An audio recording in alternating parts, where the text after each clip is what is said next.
As politicians race to win over the undecided ahead of Monday's federal election, voters are being bombarded with party platforms offering different priorities as to what each sees as the nation's top priority if elected. The Conservatives say balanced budgets and fiscal restraint are what the country needs most right now.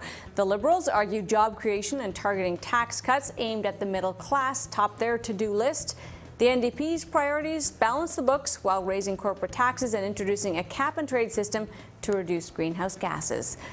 Some would argue that Aboriginal poverty and living conditions should be the new government's priority. Others want to see the creation of a national prescription drug plan to help Canadians cope with soaring prices, or that Canada should shore up its armed forces by investing more in the military. Lots to sort out here. Time for the big picture. Goldie Hyder is President and CEO of Hill & Knowlton Strategies. Bill Robson, President and CEO of the C.D. Howe Institute. And Armin Yalnizan, Senior Economist with the Canadian Centre for Policy Alternatives. Great to see you all. Great to see you, Amanda. So, Armin, I'm going to start with you. We've talked a lot about what we weren't hearing from the federal leaders. As of Tuesday, there will be, presumably, Prime Minister-elect. What do you think should be at the top of the list of things that that person should be thinking about? The very first thing, Amanda, is get a good grip on what the forecast is for the future economically, so you know what kind of space you've got. There's no way we can be operating on budget 2014, so we need a fiscal forecast, and that needs to be done very quickly. And the next order of business is to actually have a powwow on what we're going to do about slow growth, both short-term and long-term. Bill, would you agree with that? Set the table first and then look at the reality of what's ahead? I think that I'll go with Armin on that opening one, because it does make sense for the reasons she just said. And if there's a change in government, there's going to be a big expectations management task, because a lot of people, especially if it's the Liberals with that less constrained attitude toward the bottom line, are going to be coming forward with a lot of things. My number two is the international side, partly because international throws things at you that you don't expect. Right. You know, the world is always throwing up surprises, but also there are some important things to do. Trans-Pacific Partnership, for example, and the clock runs all the time on that. So agree with Armin on the first one. I'd look internationally for the second. Goldie, top priorities? Well, I mean, Bill took my TPP line. I think TPP is a priority. Whatever their views are, there are obviously different views amongst the parties, but that's too important of a deal for Canada to be on the outside looking in. And I'd remind people, CETA is not signed yet either. So getting that is a very big part of the foundation as we go forward. Assuming there's a minority, understand that, you know, elections are one thing and platforms are one thing, but when you actually get there and you look into the cupboards and you start thinking, how am I going to pay for all of this? That's when the government, whoever that is going to be forced to the reality of dealing with how to reconcile that math. And understand also that in a minority parliament, the election starts day one. They're already getting ready for the next one. Should we actually at this moment ask people for sort of their forecast of whether we're actually in a minority parliament? I'm not going to start with you, Goldie, because I think you're going to be biased by what you hope is true. Armin, do you think we're headed towards a minority, majority, and if so, who might be, in your view, at this moment in favor? I'm not in that. We're bad as economists at forecasting. We've got like about 100% batting average. We don't know, is what you're going to say. I can't make that forecast, but I think it will be a minority, whatever it is. Bill? Well, I'm in Armin's boat. I don't have any special insight into this. It looks like a minority, and so I guess I go back to that point about managing the expectations.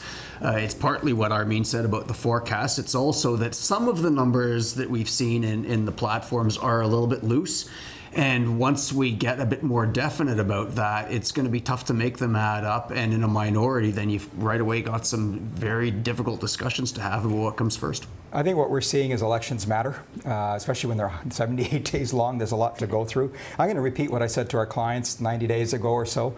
The lesson of the last 4 or 5 elections in Canada has been expect the unexpected. So for all the talk going into the election, the NDP is going to win, the NDP is going to win, they're going to win the most seats, or the Tories, we don't know for sure what's going to happen. And I think that what we see here is Mr. Trudeau has outperformed expectations, and he's made a game of it. He's made a race of it, and it could create a scenario in which we're going to have a minority parliament, in which case current considerations all being equal, it's going to be very hard for the current government to remain in that state, which is why they're running so hard to get a majority. So this question of minority versus majority actually is relevant in this country because majorities have a fair amount of power in Canada. They can get things done in a way that in other countries they can't.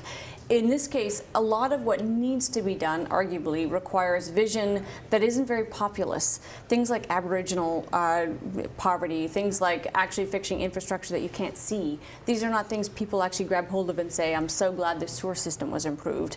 I mean, is it important that those kind of less visible things rise to the top of the list? And are you optimistic that they might? Of course, it's important for the less obvious things that are a huge drag on the economy to make their way into their plate. But I think it's actually in every party's interest. They've all been talking about the middle class one way or another. Yeah. And they all are going to confront slow growth one way or another. And how you deal with slow growth, which is happening now, but as far as the eye can see, how do you deal with that so, you know, we're both penny wise and pound wise instead of penny wise and pound foolish, so we can actually offset costs as they come at us and have all hands on deck. And another one where you got to kind of put the green eye shades on and get less populist is this talk about infrastructure. The federal government does have some important infrastructure projects, but people, I think, often imagine there's this big shelf of things that are just ready to go. If there was such a thing ever, and I've heard that one person who actually saw this shelf one time found it was like had that much on it. It's been used over the course of the period since the recession, and a lot of what people are talking about involves transfers to the provinces and the municipalities. It's complicated, the numbers don't work that easily, and it takes time. So I think that if we're going to spend that money wisely, we need to get well past some of the things we've heard in the campaign. You have talked passionately, Amanda, for a long time now about the need for a vision, the need for direction, the need for articulation. The reality is we've been in an environment politically where people play small ball. The reason is they haven't been rewarded for that kind of vision and clarity about where we're going, because words like productivity and innovation, these are not normal lingo for people at their dinner table. They hear different things when we talk about that. So I think it's a false premise to believe that governments are going to come out and lead the way.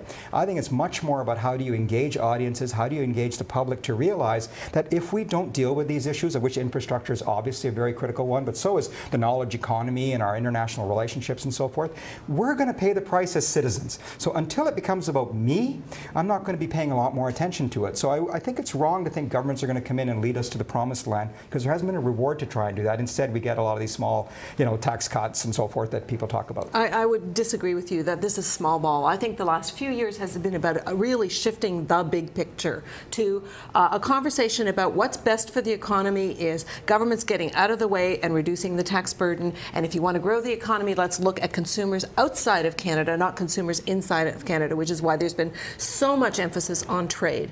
I think that's a big picture shift. I think that is that's big ball. That's not small ball. And I think the next period, I wish we'd done more of it if that's the case. I actually think, well, that may be the case, but you've got a lot of that agenda. But I think if it's a minority government, there will be a lot of discussion about the best way to steer around slow growth and what that means for the middle class. And I think it will raise, because of the slow growth paradigm, it will raise everybody's game to talk big ball. But in a minority parliament, it all depends who your dance partner is, right? It depends who's going to come with you. So on one hand, you might get support from one side of the spectrum. On the other hand, you've got to turn around and make another deal on some of the social issues that you've raised. It's complicated, as Bill said. I'm no political pundit, but there's really only one kind of quasi-loose coalition to be had here. There's no conservative plus support from anybody else. Do you envision that? No, I don't, but you know, look what happened in the United Kingdom, right? Look what happened in Who knows? Who knows? But I don't see that scenario. I think that's fair to say. I'm going to circle back to the Aboriginal one, because as I look at the way the debate has, before the election campaign, shook out, it seems to me that across the political spectrum, you had people who were willing to say, let's get some money out there so that the money's not the issue anymore, and it's more a question of how to do some of these educational reforms, right? Yep. So I think it's interesting, this election campaign. We've all lived through some pretty whack ones. This one has stayed within, I'd say, much more sort of constructive boundaries, and I think that there's going to be readiness to move on some of these things, including that one. I've actually been frustrated by that. It has been a kind of a narrow range of issues. Stay in your lane kind of election. We're talking about hair and beards and deficits, and these are very kind of, why aren't we talking about the number of First Nations youth that have no prospects? It's because we're talking about the niqab instead, you know, a weapon of mass distraction. Shouldn't we, the citizens, seize back the conversation and say to our political leadership, we want to hear more? It's not about the citizens. Right now it is about the leaders and what the leaders are telling the citizens they're going to do, and the citizens' comeback is going to be in the process of voting. It will happen in the voting booth, but I just want to broaden it from the Aboriginal population. You know, we have got a report that came out just this week on the state of poverty in our country.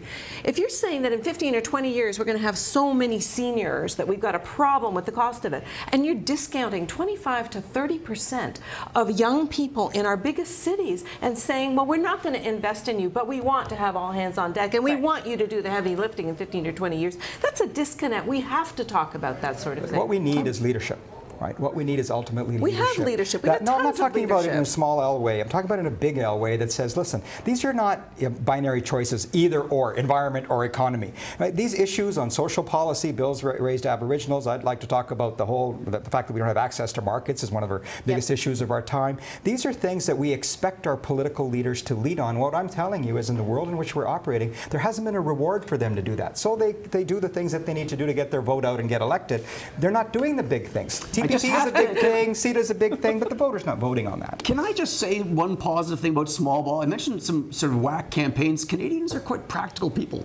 And so including in some of the areas that haven't been big in the election campaign, and Aboriginal education, I'd say, is one of them, I think we're ready to move. So maybe it's not as inspiring as some of the grand visions, but most people in most countries of the world would give a lot to have the campaign we've just had and the election we're about to have. That said, I wish we had the level of debate at the leaders level that Spoken we like a heard true last Canadian. night. It's all good. But I was actually just going to say, are we positive enough in this country? Do we spend enough time doing exactly what Bill just did, which is saying we're pretty darn good. We're quibbling about kind of the margin Yeah, but we of shouldn't be a stuff. country that settles. I don't know. Those are the real. We have actually some very clear options on the table right now. We're not talking about marginal change, I don't think. We're talking about very different patterns going forward, and I think this is a big, big, important election that we're about to take.